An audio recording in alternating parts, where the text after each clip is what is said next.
नमस्कार, मैं डॉक्टर पल्लवी अग्रवाल भोपाल से। आज मैं बात करने वाली हूँ प्रेगनेंसी के दौरान किन कंडीशंस में हमें तुरंत हॉस्पिटल में एडमिट होने पहुँचना है या फिर हमें अपने डॉक्टर से तुरंत संपर्क करना है। फर्स्ट, अगर आपको शुरुआती प्रेगनेंसी है, आपको बहुत ज़्यादा वॉमिटिंग हो रही है, आप सुबह से रात तक कुछ नहीं खा पा रहे हैं, तो फिर आपको तुरंत हॉस्पिटल में एडमिट होने की ज़रूरत है। सेकेंड, प्रेगनेंसी में किसी भी तरह का खून पड़ना नॉर्मल नहीं माना जाता है। अगर यह फ्रेश रेड कलर का खून है, आप अपने डॉक्टर से तुरंत संपर्क करें और हॉस्पिटल पहुँचें, या तो सोनोग्राफी के लिए या फिर एडमिशन के लिए। इसमें इम्पॉर्टेंट चीज़ ये है कि अगर आपको 3-4 दिनों से खून पड़ रहा है और आप ऑलरेडी अपने डॉक्टर को दिखा चुके हैं और उनका ओपिनियन ये है कि 1 या 2 दिन ब्लीडिंग हो सकती है, तब बहुत ज़्यादा परेशान होने की ज़रूरत नहीं है।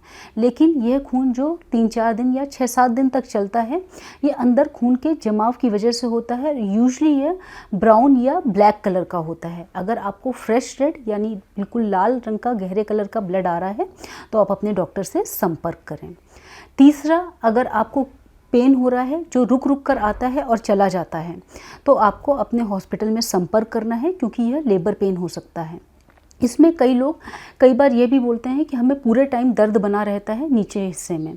यह दर्द मोस्ट ऑफ द टाइम होता है बच्चे के सर का, क्योंकि सर सबसे कड़ा हिस्सा होता है, इसलिए वो जिस भाग में होता है वहाँ पर पूरे टाइम दर्द बना होता है। अगर सर नीचे के हिस्से में है तो नीचे के हिस्से में लगातार दर्द बना रहेगा। कंफ्यूज नहीं हो, ये लेबर पेन नहीं है। लेबर पेन जो होते हैं वो आते हैं चले जाते हैं, आते हैं चले जाते हैं। जो पूरे टाइम बने हुए हैं यूजुअली वो लेबर पेन नहीं होते। फोर्थ, अगर आपको एक्सेसिव डिस्चार्ज हो रहा है, आपको नॉर्मली प्रेगनेंसी में थोड़ा बहुत डिस्चार्ज हो सकता है, लेकिन अगर आप ये नोटिस करें कि रोज़ के मुकाबले आज डिस्चार्ज ज़्यादा हो रहा है, मेरे को अंडरगारमेंट्स चेंज करने की ज़रूरत पड़ रही है, तो यह एक प्री लेबर साइन होता है, आपको अपने डॉक्टर से कंसल्ट करना है। फिफ्थ, ऑब्वियसली इम्पॉर्टेंट पॉइंट कि आपको पानी छूट गया, वाटर ब्रेकेज जिसको बोलते हैं, आपको अपने डॉक्टर के पास तुरंत पहुंचना है। सिक्स्थ, आपको बेबी मूवमेंट बहुत कम हो रहे हैं या हो ही नहीं रहे हैं। इसमें इम्पॉर्टेंट चीज़ ये है कि जो आपको मूवमेंट पता चलने शुरू होते हैं वो यूजुअली 6वें महीने में शुरू होते हैं, और बेबी मूवमेंट हम 7वें महीने में इम्पॉर्टेंट मानते हैं, और आपको यूजुअली काउंट करने की ज़रूरत नहीं होती इन नॉर्मल प्रेगनेंसी।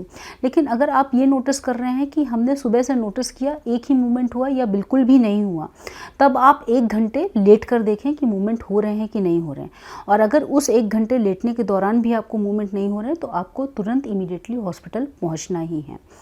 इसके अतिरिक्त आपकी कुछ स्पेसिफिक कंडीशन होती है जिसमें आपको डॉक्टर बोलते हैं कि इन कंडीशन में आपकी प्रेगनेंसी के अकॉर्डिंग आपको हॉस्पिटल पहुंचना है। जैसे कि अगर आपको ब्लड प्रेशर ज़्यादा है और ब्लड प्रेशर 160/100 से ज़्यादा आया, या आपको उल्टियाँ बहुत हो रही हैं, आपको हॉस्पिटल पहुँचना है। एपिलेप्सी की बीमारी है और आपको झटके पड़ गए, आपको हॉस्पिटल पहुंचना है।